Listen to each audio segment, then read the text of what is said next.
dhalinyarada hooyooyinka ardayda caruurta iskoolaadka dhan waxay u banaan baxayaan maanta degmada marka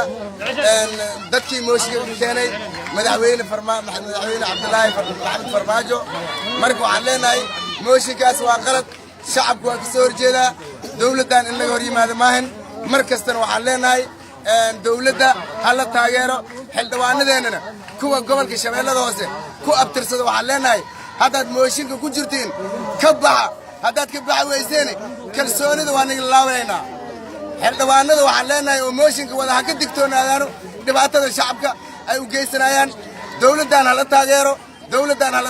ciddii dawladdan ka hor timaado maxaad leedihiin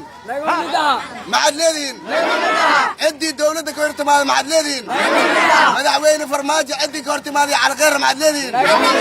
annagana ma aqoonsan shacabka waxay jecel yihiin jecelnahay dawladdan waa dawlad shacab waana taageersanahay ra'iisul wasaaraha madaxweynaha waxaan leenahay guuleysta shacabkiina garabkiina